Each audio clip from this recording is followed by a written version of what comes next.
नमस्कार, मी सोनल तांबे. Global Maharashtra 24 news बुलेटिनमध्ये तुम्हा सर्वांचं स्वागत. पाहूया आजच्या ठळक घडामोडी. फक्त ग्लोबल महाराष्ट्र 24 वृत्तवाहिनीच्या आपल्या हक्काचे विचार. मी संध्या साठे, राहणार लहुजी नगर मोहने. मी कंपनीच्या अवघ्या 2 मिनिटावर राहते, त्यामुळे माझा तर याला जाहीर निषेध आहे.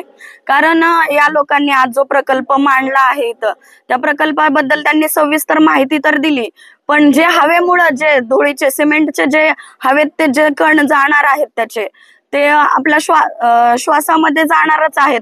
ती हवा हे थांबवू शकत नाही. यांनी काही किती आटीपटी लावल्या तरी ते हवा हे रोखू शकत नाही. त्यामुळे याच्यासाठी माझा जाहीर निषेध आहे व याच्यासाठी आम्ही भरपूर मोठ्या संख्येने आंदोलन करू आणि याचा निषेध करू.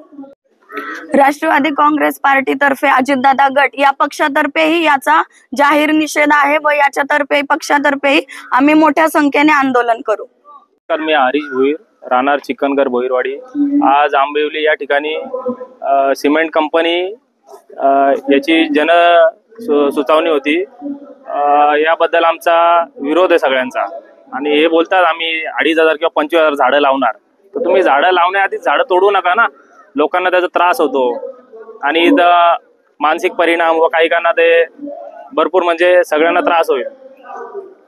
याबद्दल एवढंच बोलतो आणि याचा विरोध आहे आम्हाला या प्रकल्पाचा. नमस्कार, मी नवनाथ बालाराम पाटील, ग्रामस्थ मंडळ वडवली गाव प्रमुख, भारतीय जनता पार्टी मोना मंडल अध्यक्ष. आज आम्ही NRC मध्ये पहिलाच आम्ही एक 8 दिवसापूर्वी या सिमेंट फॅक्टरी खोलणार NRC मध्ये आतमध्ये, त्याच्यामध्ये मी विरोध दर्शविला ना. आता पण आमचा सर्व ग्रामस्थांचा विरोध आहेच. म्हणजे का हा प्रोजेक्ट तुम्ही करताना सर्व ग्रामस्थांना, इथे रहिवाशांना, कामगारांना, पहिला माझा मुद्दा असा आहे की तुम्ही कामगारांची जी देणी बाकी आहे त्यांना देणी न देता तुम्ही प्रोजेक्टचा डायरेक्टली चालू केला, मनमानी केली, दादागिरी केली, असा आमचा डायरेक्ट आरोप आहे. असा तर तुम्ही कामगारांची जोपर्यंत देणी करत नाही, कामगारांची जी कामगारात त्यांना काहीच देता नाही, तुम्ही डायरेक्ट सिमेंट फॅक्टरी उभारण्यात आली इथे, त्या संदर्भात मी मी ग्रामस्थ मंडळ म्हणून यांना मी विरोध करतो अदानी कंपनीला. आणि पूर्ण परिसरात तुम्ही विश्वासात घेऊन का बाबा जे युनियन क्षेत्रातले इथले रहिवासी मोंढा ते टिटवाळा परिसरातील सर्व कामगारात इथले या कामगारांना तुम्ही विश्वासात घेतला का? हे करताना असा विरोध झालाच नसता तुम्हाला सर्व विश्वासात घेतला असता तर. म्हणून मी प्रथम त्यांना विरोध करतो की जोपर्यंत कामगारांची देणी देत नाही तोपर्यंत यावी कुठला पाऊल उचलू नये. नागरिकांचा पण देखील विरोध आहे की सिमेंट फॅक्टरीने त्रास होणार आहे.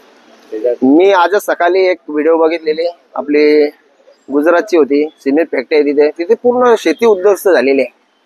शेती उद्ध्वस्त झाले, तिथले रहिवासी पूर्ण त्रास झालेले आहे. का तर त्यांचे बघितले मी, तर सिमेंटचा जो आपली माती वगैरे पडलेली आहे ती पूर्ण त्याच्या घरामध्ये आलेली आहे. पूर्ण घर त्यांचा एकदम उद्ध्वस्त झालेला आहे आणि शेती पूर्ण उद्ध्वस्त झालेली आहे. तसाच या परिसरात आम्हाला त्रास होणार आहे. जो पण काय डिसिजन घ्याल, जो पण काय कराल, त्याला पूर्ण आमचा विरोध राहणार आहे. तुम्ही कायम राहणार आहे.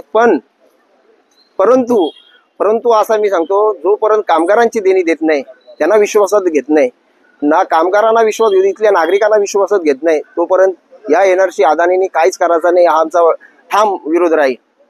तुम्ही काय भूमिका आहे?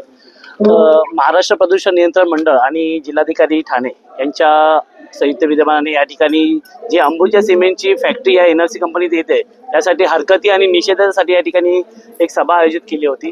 या सभेमध्ये आम्ही संपूर्ण शिवसेना टीम आणि दुर्योधन पाटील प्रतिष्ठानचे सर्व पदाधिकारी येऊन या ठिकाणी आम्ही हरकती नोंदवलेल्या आहेत. ॲक्च्युली आपला आंबिवली परिसर हा कल्याण डोंबिवली महानगरपालिकेत येतो, म्हणजे हा सिटीमध्ये येतो आणि या सिटीमध्ये असे सिमेंट कारखाने येणे यासाठी तर सगळ्याच नागरिकांचा आणि रहिवाशांचा आणि सामाजिक संस्थांचा या ठिकाणी विरोध आहे. या अंबुजा सिमेंटची जी फॅक्टरी जर आली तर इथे 4ही प्रकारचे प्रदूषण होतील. तो ध्वनी प्रदूषण असेल, जल प्रदूषण असेल किंवा इतर जे प्रदूषण आहे ते सगळे प्रदूषण होतील. याबद्दल स्टडी केली आम्ही. म्हणजे स्पेनमध्ये पण 10 वर्षापूर्वी एक सर्च झाला होता. ज्या ज्या एरियात प्रदूषण होतं, ज्या ज्या एरियात सिमेंट फॅक्टरी आहेत त्या एरियामध्ये तेथील लोकांना कर्करोग आणि कॅन्सर सारखे आजाराला उपसंचे रोग असे विविध प्रकारच्या आजारांना बळी जावं लागतं. तर आम्ही इथे विरोध नोंदवलेला आहे. आम्ही सांगितलं का बाबा तुम्ही 1000 उद्योगधंदे इथे आणा, सिमेंट फॅक्टरी सोडून कोणताही उद्योगधंदा आला तर आम्ही स्थानिक त्याला सहकार्य करू आणि या सिमेंट फॅक्टरीला आम्ही या ठिकाणी जाहीर निषेध आणि जाहीर या ठिकाणी विरोध केलेला आहे. नहीं चलेगी